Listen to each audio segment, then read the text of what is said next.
So Mostert deserves a ton of credit here, and so does this 49ers O-line.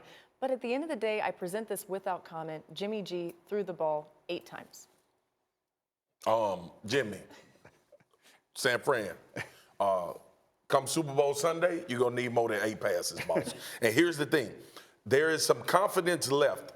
The fact that he went to New Orleans and outdueled Drew Brees. There is confidence there. That was my turning point, G, when I said, hey, listen, Jimmy G, if he needs to drop back and throw the football, he can get it done.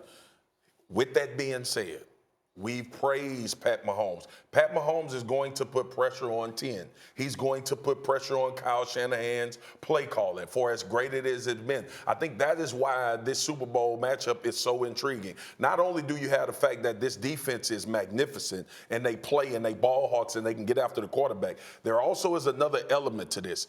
Can Kyle Shanahan call the type of game he wants to call against this offense that the Kansas City Chiefs have? I'm very interested to see his plan going into this game. But that's the thing. Kyle Shanahan can call any game that's needed.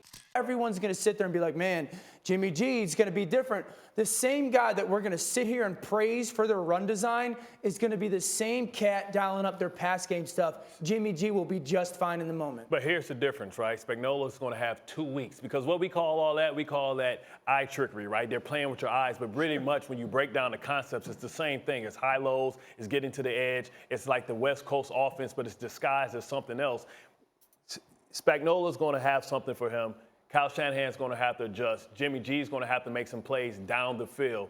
If they get behind, knowing that no lead is safe, right? Because when you think about Drew Brees, that's not a fast-hitting offense that's going to go over the top and score in 1 second. Tyreek Hill is they can have a 3-play 80-yard drive. Right. So Jimmy G's going to have a lot of pressure to come out of himself if he has to. And can he do that? We don't know because we've known that there's been any kink in the chain. How can we say we don't know, though? Because we haven't seen it. Yes, we have, Bart. We've seen it this year out of Jimmy G multiple times that when he needed to go step up and be the reason they won the football game. I'm saying start to start. He's 23-5 as a starter. Like he has played well consistently. I get that. Just because they didn't throw the ball a lot against Minnesota and Green Bay that means nothing doesn't mean he's not capable. What I'm saying is the animal that you said he's got to face. We know that no lead is safe with Mahomes, and Mahomes has the capability of putting up a lot of points. Can Jimmy G step outside of himself like Ryan Tannehill had to step outside of himself and go throw for throw, drive for drive against Mahomes and this offense? They're going to force you to get away from your identity. Like that is the conversation we're having.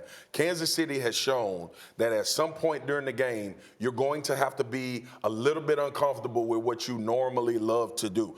I thought Tennessee had this game in the bag. You kidding me? You up 17-7, and I just seen you obliterate 2 teams by running the football. Shout out to Kansas City defense. Shout out to Spag for making the adjustment. But with that being said, there will come a point in this Super Bowl where Jimmy Garoppolo is going to have to go toe-to-toe with Pat Mahomes. Now, you decide who the hell you think going to win that matchup. Yeah, well, we'll have 2 weeks to sort of look ahead to that. Can I just get quickly from the two of you, because we just spent a bunch of time talking about how much the game has changed. But one thing has never changed. If you can run the ball at will in a football game, you're going to win 100 out of 100 times. When you're on the other side of that, and you're getting blown off the line of scrimmage, what does that feel like? I mean, you got guys pointing fingers, hey, man, what happened, man? What happened right there? He hit you, you hit him? They doubling me. How did he get you?